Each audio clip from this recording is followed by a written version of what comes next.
destined for greatness. My name is written in stars, and I will give everything, all that I have to the cause. Fight against evil, run through the pain, battle it all, this is more than a game. I am a lion and I can't be tamed, it's how it was made. This ice in my veins, run through it all. No matter the odds, I will answer a call. Dustin is an American artist and former professional wrestler. His BFA was received from East Carolina University in 1999 in painting and drawing, and Dustin received his MFA in visual arts from Clemson University in 2018. He is currently a full-time lecturer at SCAD and works as a freelance illustrator on a wide range of products, including creating artwork for Hulu, Morgan Creek, WB Games, Snapchat, HBO Max, Talent House, Flint and Steel, and RCA, as well as collaborating with smaller independent creators. Dustin is currently working on animations that focus on Batfleck. We need him. Batfleck, the animated series, which is pretty dope. And y'all, that wasn't even like the he sent me all these clips. That wasn't even the best one, and that's freaking amazing. So Dustin, I'm gonna pass it off to you so that you can show how amazing you put a lot of hours of work and time and effort. But tell us a little about yourself that wasn't in that bio. Well, I'm already laughing because somebody in the chat knows me from wrestling, which I did not expect because I have not wrestled in some time. I did some reunion shows in like 2018, and that was like the end. But I retired from wrestling in like 2006. So I'm surprised that somebody is in here because of my wrestling background and not because of my work on Instagram. That's a shock to me. And it's not something that like I actually advertise a lot. Like on Instagram, I usually don't put anything personal about myself at all. It's usually just my artwork. So I'm always kind of like surprised when I see those things kind of like pop in there. So that's pretty funny. Well, you never know when you come to the show, the Gen X show, the virtual cons, you'll see everybody and anyone to come through here. And they probably have seen. I'm also surprised when generationally people pick up what I'm putting down. And then sometimes there's crickets in the background. So that's just me. You can't hide from us. Yeah, and it's something else I keep secret too, because I am a professor at SCAD, and oftentimes I'm afraid that the wrestling will kind of like take over the classroom and I won't be able to like stay on schedule. And I always have students who come in, and students today, they research you before they show up to class, and they know everything about you the day they step in. So I always have students who ask me about the wrestling, and I usually, will just be like, hey, we can talk about it outside of class. I try not to talk about it during class. And then usually the last day of class, I'll show, some matches that I used to do or something like that, because I know I'm not going to see them again. And then they can, go on. And fun fact, I showed my mom a show, and she said, wow, Sting looks okay. They got jokes. Yeah. Yeah, it's pretty funny. Yeah, so but still I miss it every day, and I have like fallen back in love with wrestling because it's so good, recently. It's been fantastic the last 3 or 4 years. So and I went to WrestleMania this year. It's the first time I ever went to WrestleMania. Wow. Yeah, that was it was brutal though, because it was in Philadelphia, and it was outdoor stadium, and it was freezing. And I had phenomenal seats. I was on the floor right by the ramp, and but being out there for X amount of hours a day in the freezing cold, I was pretty hurt and beat up by the end of it. I felt like I had been wrestling, and I was like, I felt bad for them. They had heaters over the ring, and Oh, wow. I'm sure the ring was really warm, but the ramp all the way down to the ring was like really long. So I'm like, I know that's cold. And then when they did the ladder match, they were doing bumps and spots like outside the ring, and all I could think about was like getting hit with a ladder in the freezing cold is like the Ugh. worst thing I could ever think of. Yeah. Yeah, I So really like going out in the cold. yeah.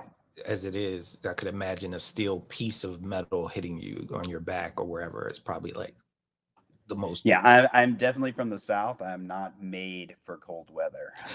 It is, yeah. I keep moving farther and farther down south every time I get an opportunity. So I will never live up north, that's for sure. Well, so you transition from wrestling, you have a storied career, in teaching and also your background in fine arts in particular. So what was it about this medium that like pulled you into that space? I'm sure you were doing it your whole life, but especially Um, digital arts. Actually, I wasn't. I graduated in '99, and when I was going to school back then, the art world was very different, Mm, and they looked down on like comics. Like I remember like the first day, like I was in art school, like one of my drawing professors saw me doing comic book stuff, and they like stamped it out of me quick. They were like, "This is a lower art form," and so I ended up getting my degree in painting and drawing. But at the same time, I was going to school for art. I was also going to school for wrestling. And as soon as I graduated from East Carolina University, 2 weeks later, I was in Canada wrestling for Barnum and Bailey Circus. wow. And I ended up wrestling for about 10 years. And there was a period where, the wrestling business declines and, WCW goes out of business, ECW goes out of business, and there was just not a lot of places to go. And as the wrestling business was kind of declining, I was looking at like other things to do.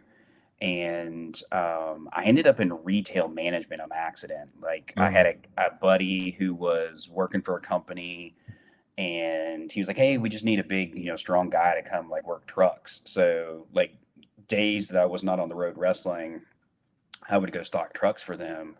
And within like 2 years, they'd given me my own store. And before I knew it, I'd been in retail management for 15 years, and it turned out I was really good at it, but I absolutely hated it. mm. And the entire time I was wrestling, I was always on the road, so I didn't do anything art related. And then when I got into like management, it was just, it was so much work that I didn't do anything art related either. And my wife would, you know, mention to me all the time, she was kind of upset that I didn't do anything with art.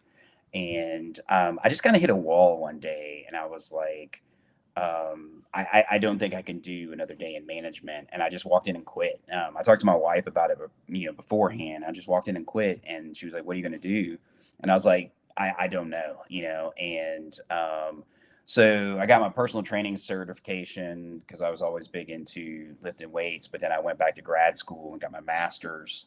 And at that point, I'd been, removed from the art world for a long time. So I didn't know there was lots of changes, that had happened. And my natural instinct was, well, let me go get my master's in painting. So, um, I went back and got my master's in painting, and I would say about I got an iPad in like 2016, but I never really used it for art. And then in 2018, I had a really bad injury from just like years of wrestling and weightlifting, and I ruptured a disc in my back, and I couldn't walk for a month, and I was just like in bed. So all I did was like learn Procreate. I would watch all kinds of Procreate tutorials, and I'd never done any digital art before. And I really felt like Procreate was this really intuitive program that, um, if you didn't know anything about digital art, you could still go in there and start making things based off of your traditional art background. And then the more time you spend with it, and you learn about the tools and the functions and the different capabilities of it, your work would get better. And then eventually I was like doing, After Effects classes and Illustrator and Photoshop. And what I would do is kind of reverse engineer it. and figure out like I can do this thing in Photoshop. Can I do it in Procreate? And I would go back and figure out that, I could, but I just had to figure out the other workaround. And, I would spend anywhere from 4 to 10 hours a day on Procreate, like every day. And I never really saw myself doing animation at all. But I fell in love with Procreate. And when I heard they were coming out with the animation app, I was really excited because they had introduced animation on Procreate, but I did not like the setup at all. So as soon as they rolled out the Procreate Dreams in November 2023, I immediately bought it, but I didn't start trying to mess around with it until December because I was still teaching classes.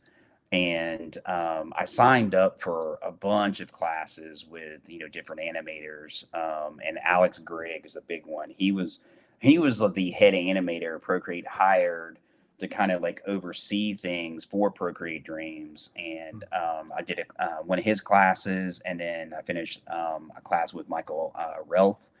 And there's a couple other ones. I ended up doing 4 or 5 classes, and I'm also signed up for another one starting in July that's like specifically just like fight choreography. Oh, wow. Yeah, and it's something that I started out with like low expectations and just was like, I'm not going to be good at this, and I'm just trying to do this thing.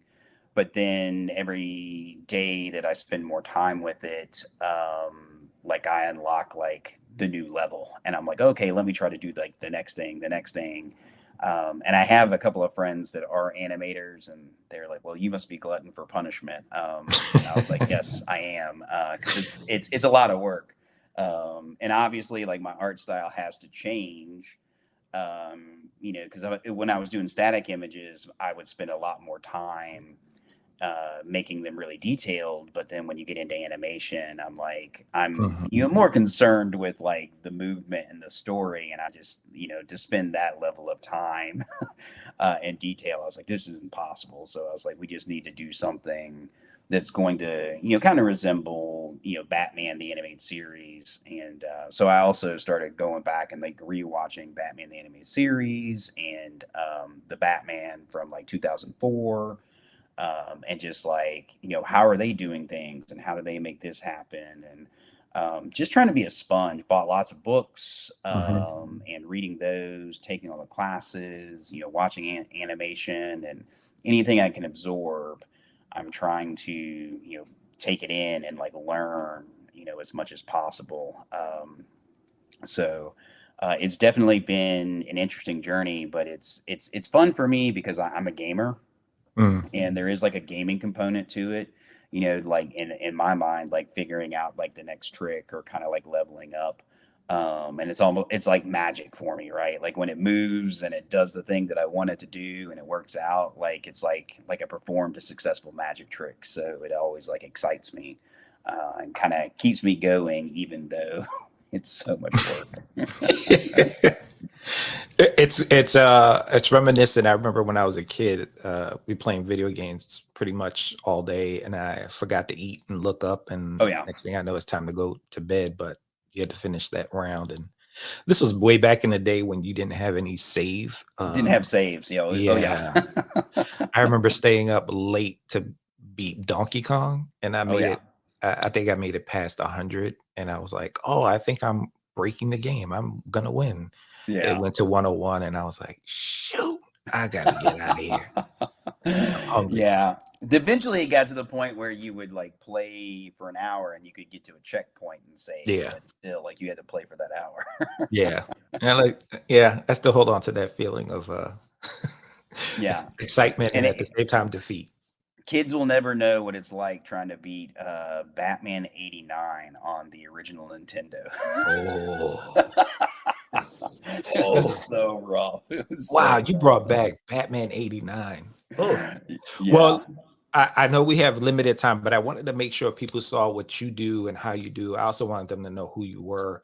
One of the things I love about your animation too, by the way, and just the stylistics piece is that I actually feel the character the motion piece that you were talking about, Mhm. it literally has passion and it has soul. It's really good. So I just wanted to, I guess, showcase, what you do and how you do it on the Procreate, and why you love it so much. Mhm.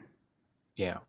Do you have like a specific question about like Procreate Dreams or? Yeah. So there's a question here. Two-part question. Let me show it on stage. Let me Mhm. see, who's this from? Mr. Magenta, I'm gonna invite you up to be a speaker. Come on up. Ask your question, sir. What is your all-time favorite game and what are you currently playing? I will actually say, and I don't know if it's my, I will say it's the best game, and I will say it's the best game for story, but Knights of the Old Republic, Mm. because I only play multiplayer games, and I am not interested in single player games at all. And that is the single player game that I played multiple times, and I was genuinely shocked. Spoiler: when I found out I was Revan, and I just thought like that game pulled me in so well, and the story was so good that like Kathleen Kennedy and Disney should be like contacting those guys to like write some stories, right? What I'm playing right now, I'm playing lots of Call of Duty, Modern Warfare 3, and Street Fighter 6. That's Nice. awesome. Yeah. Nice. Mr. Magenta, he answered all your questions. I just wanted people to see your face, just because, you got a booth and everything, and you look lovely. Thank you. Thank you. I dressed in my best branding attire for the afternoon. Mr. Magenta, yes, you wearing magenta. We just need to get you your full-on fledged hammer pants next. So Hey, I do want to show you something. You got to check out this shirt because I know some of you folks out there are music heads, and I wanted to show you Operation Spidey, right?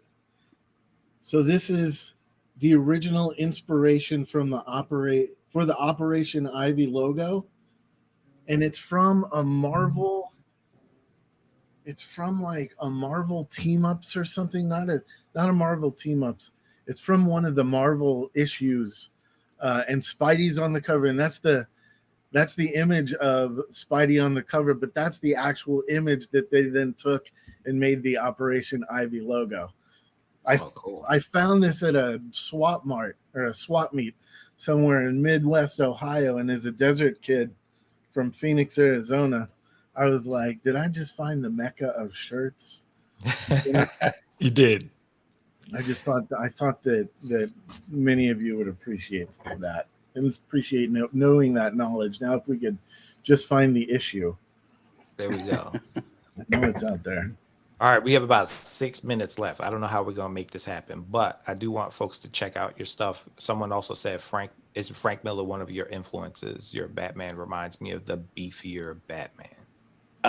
Frank Miller is a huge influence on me, and Mike Mignola. Like Yeah. both of those. I would say the two that made me fall in love with comics was Chris Claremont and Mark Silvestri. Their run on X-Men, like Fall of the Mutants and Inferno and all that stuff. Like that's when I got into comics.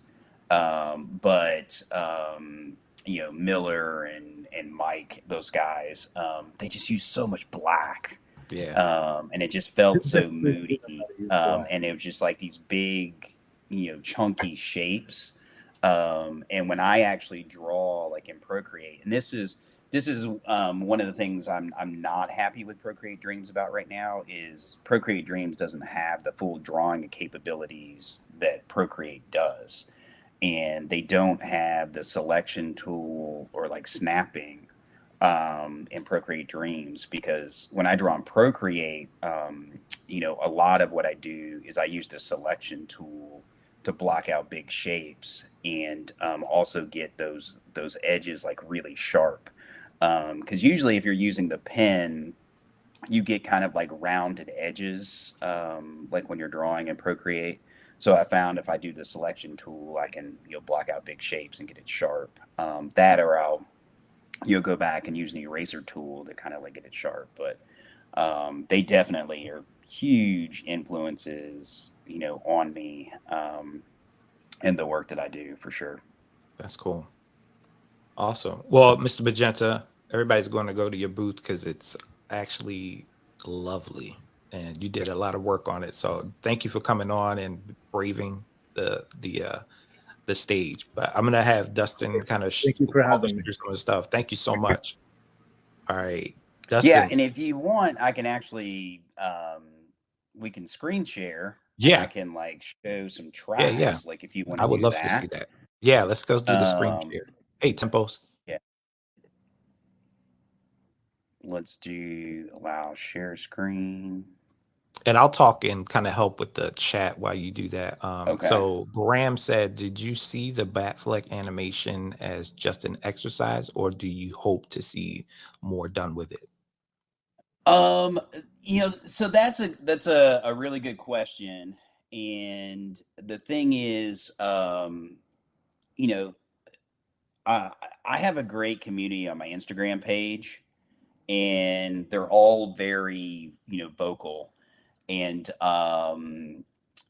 I think people are under the impression I've been doing it longer than I have. And all of this kind of like started out as, an exercise just to learn. And I whenever I'm doing something where I'm initially trying to learn, I usually work thematically. Like I have a theme that kind of like runs through the work. I did this when I was in, college and I was getting my painting degrees. Like all of my artwork usually revolved around a theme. So like as I'm learning, like this is kind of revolving around a theme as well. And I'm one of the guys who, I fully come to terms with the fact that DCEU is dead. Warner Brothers has killed it, and it's never being revived. And knowing that, and those stories are never going to be completed, I was like, well, I'll just make my own stories and continue it because I loved the way Batfleck looked so much. And, that warehouse scene, like I was like, it was just the most amazing thing ever. I was like, that's finally like we finally see Batman on big screen. So Hmm. I just wanted to do things that I liked and create the things that I like, and it would help me continue to learn as I'm like, kind of like pushing through. And so as I learn, like more, maybe down the road it will develop into something more. But it's been the response has been phenomenal because I have so many people that are like, when's the show coming out, when's the movie coming out? I have like 12 people like saved in my Instagram message feed where they're like, voice actors are contacting me and sound engineers are contacting me. And there's so many people out there that want to like help make this thing happen, but I'm only one guy. you know Yeah. um and you can see like I'll pan out here, and when you look at the main screen, some of these animations, like as I start out with them, they start out small and they keep getting bigger and bigger. So I'll work on one animation and I'll export the video, and then like when I come into work on another one, I'll import those and bring them together. So you can see here, like this final clip is actually like two videos I brought together, and like I worked on part of it by itself and then the other part by itself, and I brought them in together. So the I'm also really big into horror film, Mm. and that kind of like style and the horror comics art, and I think that also is reflected a lot in my work. So the thing that I'm working on now, I was like looking at lots of horror trailers and stuff to try and like put this thing together, and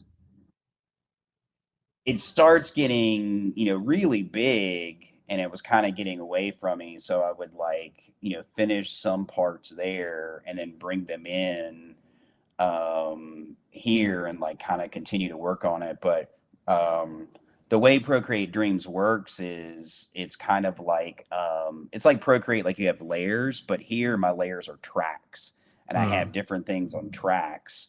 And when I zoom in, I have like groups, and like within the groups, I can open them up, and I'm working on different things.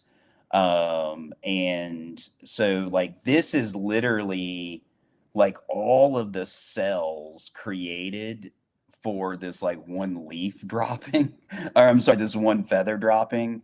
And even when I get in here, like when I click on this individual, frame, I can go into draw mode and I can pull it down. And I have like the flip book. So when I'm doing Okay. like frame to frame animation, I can draw in here and then I can click to the next frame.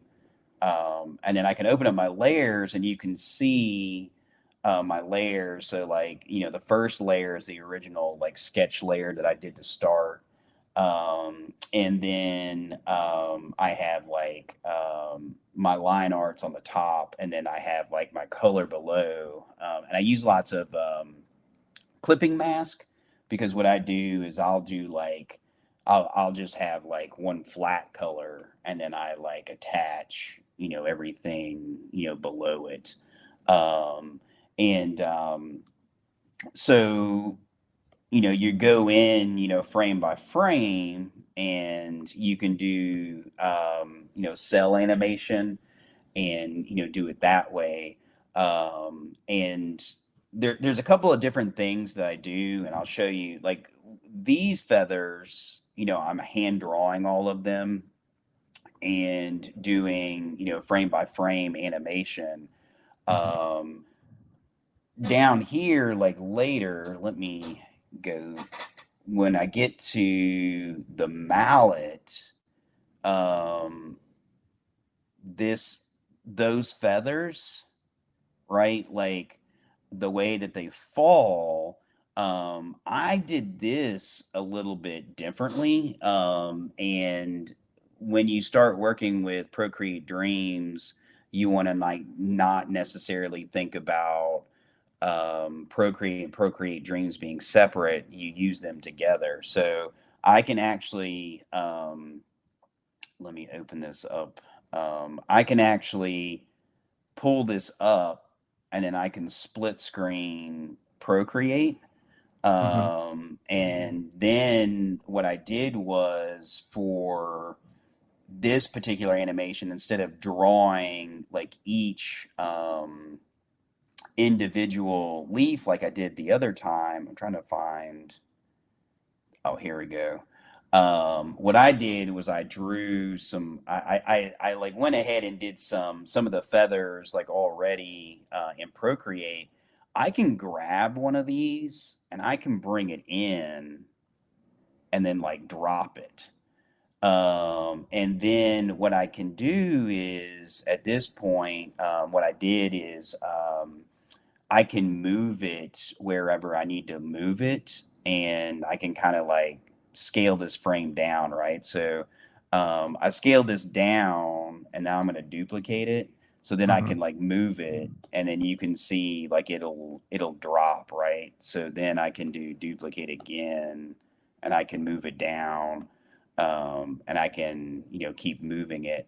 And then one of the things I did was, in order to get kind of like that natural, kind of like organic, the way they're curving, when I move them, I can actually go in and do some adjustments on them. So I can do like warp, and I can like pull the leaf to make sure it looks like it's falling, and, gravity is kind of like pushing down on it. So at that point, you can see it kind of like move down. One thing that you can do too, and I do this like sometimes, is, and I'll do this on a separate track, so it's a little bit easier to kind of like see. Let's do this. We'll do empty. I'll do plus track, and then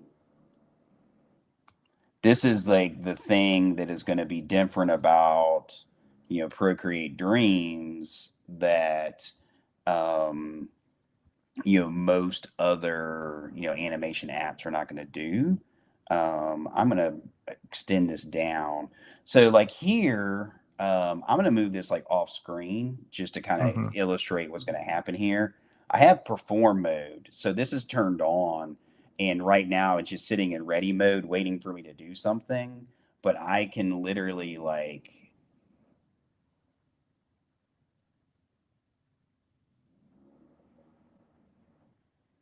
now when I play it back, it will actually mimic, what I did with the pencil. So I just like moved it around with the pencil, and it automatically can like make those keyframes like for me, and then I can, use that. So and obviously that's pretty rough, but I end up using it a lot for in the animation I did with the Batmobile. Hey, Dustin, It's one. Yeah. I don't think we saw any of that. That the share didn't function, didn't show us what you were doing Oh, is on it your not app. sharing right now? No. Let me I'm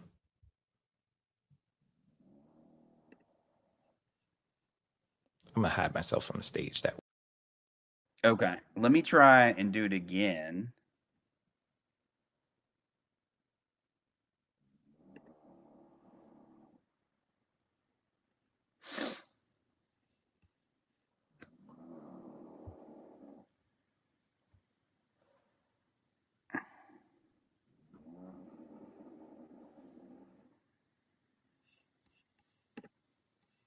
Do you see that? No, unfortunately not. Let me see. Yeah, okay. I tried share window that time. Let me try and share There we screen. I know we were go. Yep. I can see your oh, is it working window. right now? You- Okay. Um So wait a minute, wait 1 second. I'm gonna mirror real quick and see if you can see this. okay. Do you see that? Can you see my Procreate Dream screen? I see your screen, but it's black right now.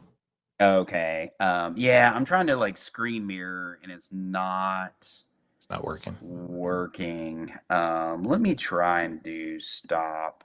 Isn't that funny? So y'all Dustin and I had been working to Testing this make sure all week. all week. All week. All week. That's hilarious. Share Okay. screen. Okay, let's try this again. Because you can There see we it, go. right? Like the oh, you Yeah. can see it now? Okay. Yep. Awesome. Okay. So okay. So this is I'll show you how I got to this point, right? So I can bring this up and I can go split view, and now I've got like Procreate and Procreate Dreams open. So like I can take a layer with a feather on it that I've drawn, and I can grab it and bring it over and drop it into Procreate Dreams. So then now what I can do is I can use the performance mode of Dreams to actually move this. So when I click this particular button right here, you can see it's saying like ready in the top left corner. It's waiting for me to do some kind of like movement. So like I take my finger or my pencil and I can like move like that object like across the screen. And when I'm done, it records like all the keyframes, and then it will like play that animation like back, like for you, right? And Wow. the other option would be, That's cool. in this particular part of the animation, that's kind of like what I did was, when I get to here, these are actual individual feathers that I've already drawn, and I'm just like placing them in different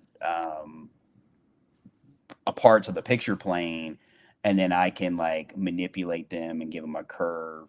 The falling part, um, like here, like this is all like hand drawn.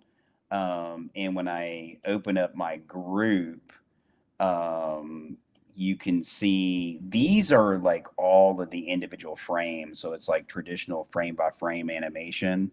And when I go into draw mode, like I have the flip book mode, so I can like go between, frames here. And then my layers, like the layer one, that's like my line art. And then I have layer two is my base color, and then I have the other colors kind of layered on top of it. And underneath it, I have my initial sketching, and to kind of also show. Let's go to like here's something that you have to kind of like see in order to do it. So the thing about the draw mode, when you're going, frame by frame, you can edit your onion skins, and you can put how much opacity the onion skin has, and how many frames you'll see it for. And the purple color is like my previous frame, and the yellow is like the next one, coming up. The thing about this though is when I'm working on the feather, I can't see, like, part of the feather is like got a brown tip on it that's in shadow, and some of it's yellow. Mm-hmm. I can't see where my previous drawing was if this red layer is like turned on. So when I'm working on this, initially, I have to, create a layer and turn this off. And then I can, go in here and kind of like create like that feather. And I'm trying to make it, I'm trying to follow the contour. So when it goes down, it looks like, gravity is like hitting it. Oops. Um, so like I curve it a little bit, and then you can see when I go to the next frame, if I turn this off, then I can actually see where my previous drawing was, and you use that as your guide to know like where am I going to go at that point, right? So I know I need to go, a little bit further down, and kind of like continue from there. And the one thing you'll notice too, like I'll zoom in, there's quite a bit of screen tear when you do like the drag and drop. But the one thing that I've kind of like picked up on is like, if you want to, you can go in, you can clean it up, and you can remove the screen tear. But when the animation is moving, it's so small and it moves so fast that it's not something that the eye can even like catch. Mm. So if you want to do it and you're like OCD, like most of the time, like me, I'm doing it anyway. But it's so fast and it's so small that nobody would even catch it anyway. Yeah. And then that's what you would continue to do for like this frame by frame kind of motion. And like here, like it's starting to bend up, and I'm seeing the top and a little bit of the bottom. So I'm always assuming that my light is coming from the top, and the shadows underneath. So this part of the feather is going to kind of like, bend up like this. And I may get a little bit of a residual of that, color change, on the other side, um, when I'm, doing that. And then the other thing I've been doing too is like part of it, just because I've been using like Robin colors, like I've been using like muted reds because of like the Zack Snyder Robin costume, but I'm also thinking about like, the yellow. So I usually use like a yellow for like the tip of the feather, and then also when I'm doing highlights, I will, use the yellow, but I want it to be a little bit different. So the way that I found that color was I can actually reduce the opacity, let it be a little more like orange. So there's a little bit of a separation between, that and the tip, of the actual feather. Um, but that's how you do, all of the frame by frame, That's kind of crazy. like drawing. Yeah. And I'm like undoing this because I'm not using the right colors. One thing that I do, and actually I can show you this, is I actually have one of those feathers like saved down here.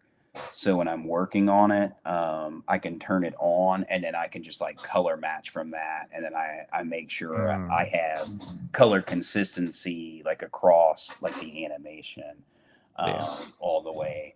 And I created a color palette specifically for, Robin, um, when I'm working on him, and I have it like Mm, saved. So then that way, like I'm always using the same color. So this color palette down here has like the same colors I'm using for, the face and the body, in each one. And it stays consistent from, the different, frames where you're moving. So, yeah. just trying to maintain that consistency kind of like all the way through, the animation. But yeah, That's it's a lot of cool. work. But yeah, it's fun, right? And when it works out, it's an awesome feeling, when it actually works out. After hours later. So if people wanted to Yeah. get a hold of you, I know you have a booth set up and everything. I want to make sure we get to the next one, but I also Yeah. think if you're going to be here at when we do booth sessions, if people could want to see more. I was trying to check the schedule. What time are the booth sessions? So the booth sessions are, so we had a scheduling, possible scheduling issue with one of the speakers because they had to go to Denmark, like Hmm. emergency. So Okay. that will probably be around the 6 o'clock hour. I'm sorry, Okay. six Okay. 6 o'clock Eastern. Yeah.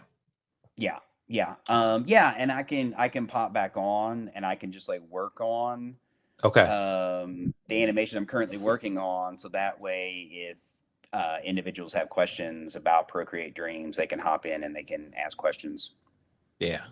Thank you so much. This was really cool. I was like mesmerized the whole time. I was like, wow, this is arduous. This is like It's painstaking, but it's it's beautiful. yeah, it's kind of overwhelming too. Like if you've never touched it before and you see all the Yeah. tracks, because I remember when I first opened the program, they had some sample animations in there, and I could look at them, and I was like, "This is just like." I'm actually, I for the last 4 weeks, I've been taking language lessons through Babbel to learn Italian. Like to me, like Wow. open up Procreate Dreams the first time, and looking at that animation was like trying to learn a new language. I was like, I have no idea what any of this is, so Yeah. it can be overwhelming for sure. Awesome. Yeah. And yeah, I'd be interested to know even, at your table if people wanted to take a class with you or if you do online or if you're maybe venturing into that space, where people might be able to be either a resource to you and get that up and help you with it I or love helping people, but I probably will not teach because I teach full time. yeah. Okay. Gotcha. I have like 80 students every quarter. Okay. So Okay. Sounds good. yeah, yeah. Yeah. Awesome. Well, maybe we'll automate it and that way you can make money on the side. Yeah, absolutely. Dustin, thank you so much. And I appreciate you sharing with us. This was really, really dope. And And now we'll give everything, all that I have to the cause. Fight against evil, run through the pain, battle it all, this is more than a game. I am a lion and I can't be tamed.